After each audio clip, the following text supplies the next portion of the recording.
Welcome to Southern Sudan Diversity. My name is Tito. Alberta Premier Danielle Smith addressed the problem on Tuesday, promising economic relief and change to the health care. Some suspect that she might be calling elections soon, and that can be the sign of this promise of economic relief. It could be the sign of upcoming elections. Tito, Southern Sudan Diversity. Good evening, my fellow Albertans. I am truly humbled to speak with you as your Premier tonight, and I want you to know how seriously I take the responsibility to serve you in this office. We are facing a very difficult time as a country and as a province. We've been through a lot together these past 3 years, but still have many challenges ahead of us. Tonight I want to address how our government is going to work together with you and your family to overcome these challenges. First off, I wish to address the inflation and affordability crisis. The severity of this crisis has been primarily caused by years of record spending and debt by the federal government in Ottawa, combined with a continual string of anti-energy policies that are driving up the price of fuel, electricity, heating, food, and everything else we need to live and raise our families. Too many moms and dads are having to choose between nutritious food for their children and making their rising mortgage payments. Many seniors are choosing between filling their needed prescriptions and fuel for their vehicles. As a province, we can't solve this inflation crisis on our own. But due to our strong fiscal position and balanced budget, we can offer substantial relief so Albertans and their families are better able to manage through this storm. That is why our government will be implementing a series of affordability measures to benefit all Albertans, with additional targeted relief for seniors, the vulnerable, and families. Although details of this Inflation Relief Act are still being finalized, measures will include the following.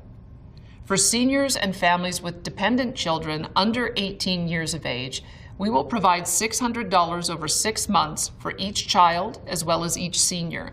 This will be targeted to middle-income families with household incomes below $180,000.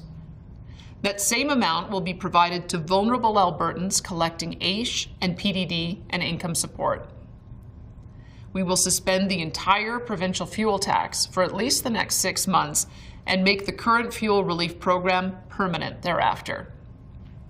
We will index all provincial tax brackets retroactively to 2022, resulting in larger rebates when you file your taxes this spring.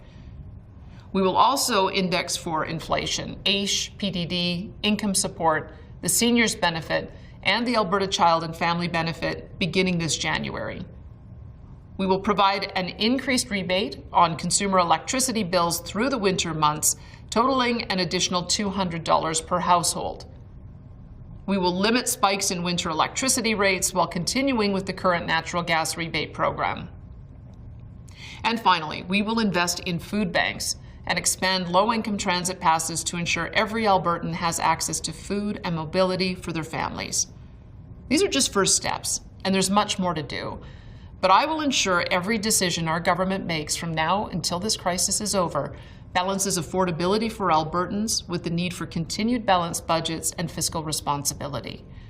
Because when our province's financial house is in order, we have the ability to assist Albertans through times of crisis, just like this one.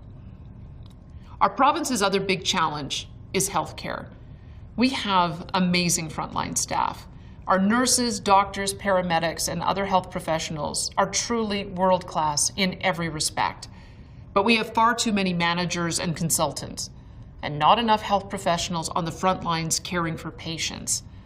Albertans are waiting too long for emergency room treatment or to have an ambulance arrive when they need it. Surgery times are far too lengthy, leaving many in pain or at unacceptable health risk. The answer is not the opposition's plan to throw billions more into the system. They already tried that once. It failed and almost bankrupted the province. But maintaining the status quo cannot continue either. Albertans want our government to get to work on fixing these problems without delay. That is why last week, Minister Jason Copping and AHS Official Administrator Dr. John Cowell initiated a health reform action plan to specifically target our most urgent healthcare challenges without disrupting frontline services. What does that mean for you and your family? It means more health professionals in emergency rooms to make sure those who need beds get them faster, and those who need a simple prescription or alternate care can get that care without having to be in hospital. It also means ensuring we don't have ambulances waiting with patients at the emergency rooms so our paramedics can get to more calls faster. And it means getting more surgeries done and wait lists decreased by using specialized surgical centers and underutilized rural hospitals and operating rooms that are just sitting there empty. We will also be looking at ways to gradually restore healthcare decision-making to local communities and health professionals on the ground, and to encourage a stronger culture of innovation in patient care. This will take time and patience, of course, but I am confident that it will result in better healthcare for Albertans when and where you need it most. Finally, I'd also like to speak about our province's relationship with Ottawa. As Albertans, we love our nation deeply. Canada is our home, and Canadians are family. However, the federal government's treatment of all provinces, most especially Alberta, is unacceptable. The government in Ottawa is intentionally and systematically attempting to control and regulate all aspects of our province's economy, resources, and social programs. Through equalization and transfers, they funnel billions of your tax dollars away from you and into a black hole of federal bureaucracy and vote-buying arrangements in other parts of the country. These continual federal attacks on our economy and provincial rights cannot be allowed to continue. The Canadian Constitution is clear. The federal and provincial governments are equals. We both have sovereign areas of exclusive federal and provincial jurisdiction.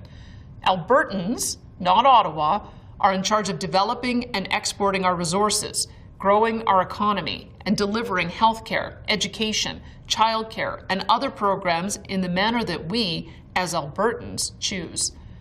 In about a week's time, our government will introduce the Alberta Sovereignty Within a United Canada Act.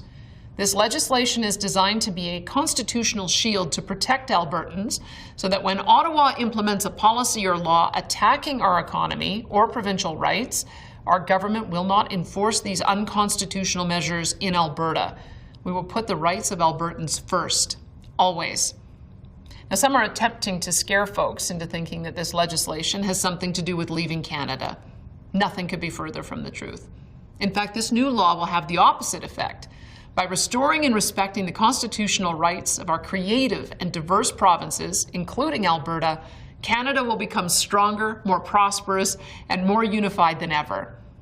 As Albertans, we must no longer ask permission from Ottawa to be prosperous and free.